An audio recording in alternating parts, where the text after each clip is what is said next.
গত পর্বে আমরা দেখেছিলাম ফুজানের পেটে গুলি লেগে ব্লিডিং হতে থাকে, আর এতে ইউজিয়ান এবং ইয়ান দুজনে মিলে ফুজানকে বাড়ি নিয়ে আসে।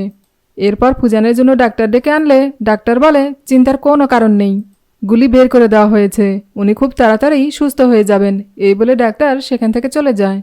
এরপর ইয়ান ইউজিয়ানকে বলে, আমি জানি আমার জন্য তোমাদের গ্যাংয়ের অনেক ক্ষতি হয়ে গেছে, আর দলের নিয়ম অনুযায়ী যে দলের সাথে বেইমানি করবে তাকেই শাস্তি পেতে হবে, আর তাই আমারও শাস্তি পাওয়া উচিত, এই বলে সেখান থেকে চলে যায় এবং একটি কাঠগড়ায় দাঁড়িয়ে ইউজিয়ানকে বলে ওর হাত বেঁধে রাখতে, আর এটাই হবে ওর শাস্তি। এতে ইউজিয়ানও কাঠগড়ায় ইয়ানের হাত বেঁধে রেখে দেয়। এরপর পরের দিন সকালে ফুজানের জ্ঞান ফিরলে ফুজান ইউজিয়ানকে বলে, এখনো পর্যন্ত আমাদের আরও অনেক শত্রু রয়ে গেছে, গতকাল আমি শিনের বাবার নতুন বিজনেস পার্টনারকে মারতে পারিনি, দলের লোকদের বলো যেভাবেই হোক ওই লোকটাকে খুঁজে বের করতে। এতে ইউজিয়ান বলে ঠিক আছে বস। তারপর ফুজান বলে ইয়ান কোথায়? এতে ইউজিয়ান বলে ইয়ান ম্যাম শিন ফ্যামিলিতে গিয়েছেন, ওনার একটু দরকার আছে তাই। তখন ফুজান বলে লোক পাঠিয়ে ইয়ানকে ডেকে নিয়ে আসো, বলো যে আমি ওকে ডেকেছি। এতে ইউজিয়ান বলে সরি বস, এখন ওনাকে ডাকা যাবে না, কারণ ইয়ান ম্যাম ওনাকে বিরক্ত করতে বারণ করে গেছেন। আর তখনই সেখানে একজন লোক এসে ফুজানকে বলে, শিন পরিবারের গুরুত্বপূর্ণ জিনিসপত্র আমরা কোথায় রাখবো বস? তখন ফুজান বলে সেখানে তো ইয়ান রয়েছে, ওকে গিয়ে জিজ্ঞেস করো। এতে লোকটি বলে এসব আপনাকে কে বলেছে? ইয়ান ম্যামকে তো বাইরে বেঁধে রাখা হয়েছে। এটা শুনে ফুজান ভীষণ অবাক হয়ে যায় আর ইয়ানের কাছে ছুটে আসে। আসলে ইউজিয়ান এতক্ষণ ইয়ানের ব্যাপারে মিথ্যে কথা বলছিল, কারণ সত্যিটা জানলে ফুজান রেগে যাবে বলে। এরপর ফুজান ইয়ানের কাছে এসেই ওর হাতের বাঁধন খুলতে থাকে। তখন ইয়ান বলে তুমি আমার হাতের বাঁধন কেন খুলে দিচ্ছ? আমার শাস্তি তো এখনো শেষ হয়নি। এতে ফুজান বলে তুমি জানো না যে আমি তোমার কষ্ট সহ্য করতে পারি না? এই বলে ইয়ানকে কাঠগড়া থেকে নিচে নেমে যেতে বলে। আর ইয়ান নিচে নেমে গেলে ফুজান দলের সবাইকে বলে আমি আজ তোমাদের একটা ঘোষণা দিতে চাই, আর ঘোষণাটা হলো আমি খুব শীঘ্রই ইয়ানকে বিয়ে করতে যাচ্ছি। আর ইয়ান আমাদের দলের সাথে যে অন্যায়টা করেছে আমি ওর হাজবেন্ড হিসেবে তার দায় গ্রহণ করছি, আর আমি চাই তোমরা আমার ওয়াইফের বদলে দলের নিয়ম অনুযায়ী আমাকে শাস্তি দাও। এই বলে কাঠগড়ায় উল্টো দিকে মুখ করে দাঁড়ালে একজন লোক এসে ফুজানকে চাবুক দিয়ে মেরে শাস্তি দেয়, যেটা দেখে ইয়ান খুবই কষ্ট পেতে থাকে। অপরদিকে শিনজে যখন একটি বারে ড্রিঙ্ক করতে থাকে তখনই সেখানে ওর বাবার বিজনেস পার্টনার চলে আসে, যাকে দেখে শিনজে বলে তুমি এখনো বেঁচে আছো? এতে লোকটি বলে হ্যাঁ, ফুজান আমাকে মারতে পারেনি, তাছাড়া আমি এখানে এসেছি তোমার সাথে একটা বিজনেস ডিল করতে। এটা শুনে শিনজে রেগে গিয়ে বলে তুমি আমার বাবাকে মেরে ফেলেছ, তাই তুমি ভাবলে কি করে যে আমি তোমার সাথে বিজনেস ডিল করব? এতে লোকটি বলে আমি নই, তোমার বাবাকে ফুজান মেরে ফেলেছে। আর এদিকে ফুজান ইয়ানকে নিয়ে ওর মায়ের সমাধি স্থানে যায়, আর সেখানে গিয়ে ইয়ানের হাতে একটি ব্রেসলেট পরিয়ে দেয়।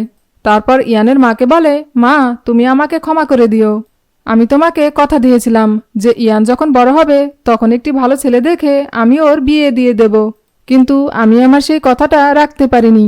তবে আজ আমি তোমাকে কথা দিচ্ছি, ইয়ানের হাজবেন্ড হিসেবে সারা জীবন আমি ওর খেয়াল রাখবো, কারণ আমি ওকে খুব ভালোবাসি, ওকে ছাড়া আমি থাকতে পারবো না।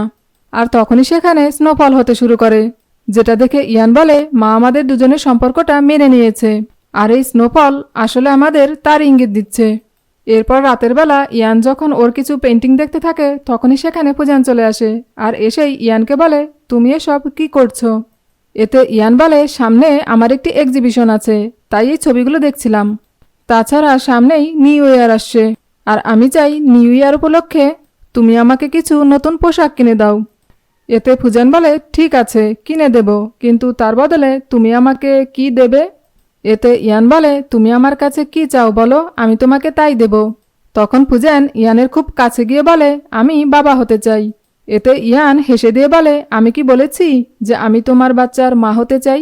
তখন ফুজান বলে ঠিক আছে, তোমাকে আমার বাচ্চার মা হতে হবে না, তুমি শুধু সারা জীবন এভাবে আমার পাশে থেকো তাহলেই হবে। এই বলেই রোম্যান্স করতে শুরু করে। এরপর পরের দিন সকালে ইয়ানের ঘুম ভাঙলে একজন মেয়ে এসে ইয়ানকে একটি চিঠি দিয়ে যায়, যেটা কিনা শিনজে পাঠিয়েছিল। আর চিঠিটার মধ্যে লেখা থাকে ইয়ান আজ আমি এই শহর ছেড়ে চলে যাচ্ছি, আর যাওয়ার আগে একবার তোমার সাথে দেখা করতে চাই। এতে চিঠিটা পড়ে ইয়ানও শিনজের সাথে দেখা করতে যায়, আর তখনই সুযোগ বুঝে শিনজে ইয়ানকে কিডন্যাপ করে সেখান থেকে নিয়ে যায়। অপরদিকে ফুজান যখন শিনের বাবার সব জিনিসপত্র ওর লোকজন দিয়ে সরিয়ে ফেলছিল তখনই একজন লোক এসে ফুজানকে বলে বস ইয়ান ম্যামকে কেউ একজন কিডন্যাপ করে নিয়ে গেছে। এটা শুনে ফুজান ওর লোকজন নিয়ে ইয়ানকে খুঁজতে যায়। আর এদিকে শিনজে যখন কিডন্যাপ করে ইয়ানকে গাড়িতে করে নিয়ে যাচ্ছিল, তখন ইয়ান চালাকি করে রাস্তার মধ্যে ফুজানের দেওয়া ব্রেসলেটটা ফেলে দিয়ে যায়। আর এদিকে ফুজানও ইয়ানকে খুঁজতে গিয়ে রাস্তার মধ্যে ইয়ানের ব্রেসলেটটা খুঁজে পায়, যেটা দেখে ও বুঝতে পারে যে ইয়ানকে আসলে কোথায় নিয়ে যাওয়া হয়েছে। আর তাইও ইয়ানকে বাঁচাতে সেখানে ছুটে যায়। আর গিয়ে দেখে ইয়ানকে শিনজে কিডন্যাপ করে নিয়ে এসেছে। আসলে শিনজে যেদিন জানতে পেরেছিল যে ওর বাবাকে আসলে ফুজান মেরে ফেলেছে, তখন ওর বাবার বিজনেস পার্টনারকে বলে যে ফুজান আমার কাছ থেকে আমার বাবাকে কেড়ে নিয়েছে আর আমি ওর কাছ থেকে ইয়ানকে কেড়ে নেব। আর তাইও ইয়ানকে কিডন্যাপ করে নিয়ে আসে। এরপর ফুজান শিনজেকে বলে, তোমরা আমার ইয়ানকে ছেড়ে দাও, তার বিনিময়ে তোমরা যা চাও আমি তোমাদের তাই দেব। এতে শিনজে বলে, দুটো জিনিস চাই। প্রথমত, তোমাকে আমার বাবার সমস্ত জিনিসপত্র ফেরত দিতে হবে, আর দ্বিতীয়ত ওই বোতলটাকে তোমার মাথায় ভাঙতে হবে। আর এতে ফুজানও রাজি হয়ে যায় এবং বোতলটাকে নিজের মাথায় ভেঙে ফেলে। আর তখনই শিনজের দলের লোকেরা ফুজানকে মারতে শুরু করে। তারপর কথা অনুযায়ী শিনজের বাবার বিজনেস পার্টনার তার লোকজন নিয়ে শিনজের বাবার সমস্ত জিনিসপত্র ফেরত আনতে গোডাউনে যায়। আর এদিকে শিনজে ফুজানকে মারার জন্য গুলি করলে শিন এসে ফুজানের সামনে দাঁড়ায়। আর এতে শিনের গায়ে গুলি লেগে যায়। তখন শিন ফুজানকে বলে, একদিন তুমি আমার জীবন বাঁচিয়েছিলে, আর তাই আজ আমি তার ঋণ শোধ করে দিয়ে গেলাম। এই বলে শিন মারা যায়। আর তখনই ফুজান সুযোগ বুঝে ইয়ানকে নিয়ে সেখান থেকে পালিয়ে যায়। অপরদিকে গোডাউনে ফুজানের দলের লোকের সাথে শিনজের দলের লোকের ফাইট হতে থাকে এবং এরই এক পর্যায়ে ইউজিয়ান শিনজের বাবার বিজনেস পার্টনার সহ সবাইকে গুলি করে মেরে ফেলে। আর তখনই সেখানে ফুজান এবং ইয়ান চলে আসে। আর এসেই ওরা সবাই লুকিয়ে পড়ে। তারপর সেখানে শিনজেও ওর সারা গায়ে বোমা লাগিয়ে চলে আসে আর বলে, তোমরা যদি বাইরে বেরিয়ে না আসো তাহলে আজ আমার সাথে তোমরা সবাই মারা যাবে। এটা শুনে ফুজান ইউজিয়ানকে ইয়ানকে নিয়ে সেখান থেকে পালিয়ে যেতে বলে।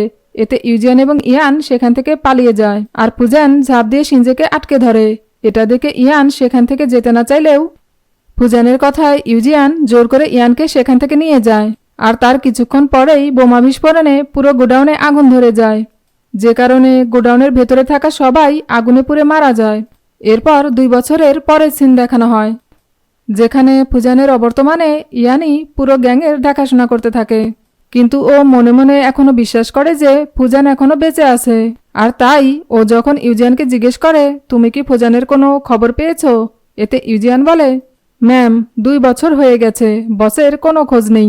আপনিও আর শুধু শুধু ওনার জন্য অপেক্ষা করবেন না। এতে ইয়ান বলে, যতদিন পর্যন্ত না আমি ফুজানের লাশ খুঁজে পাবো ততদিন পর্যন্ত আমি বিশ্বাস করব না যে ফুজান আর নেই। এই বলে সেখান থেকে চলে যায়। এরপর রাতের বেলা ইয়ান স্নোফলের মধ্যে একা একা হাঁটতে থাকে আর ফুজানের কথা মনে করতে থাকে।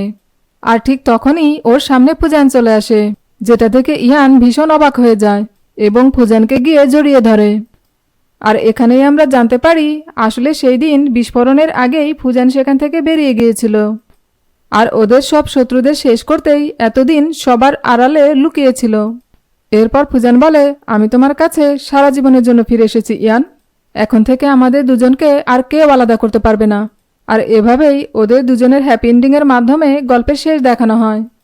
ভিডিওটি যদি আপনাদের ভালো লেগে থাকে তাহলে এরকম আরও নতুন নতুন গল্প পেতে চ্যানেলটি লাইক, শেয়ার, কমেন্টস এবং সাবস্ক্রাইব করবেন।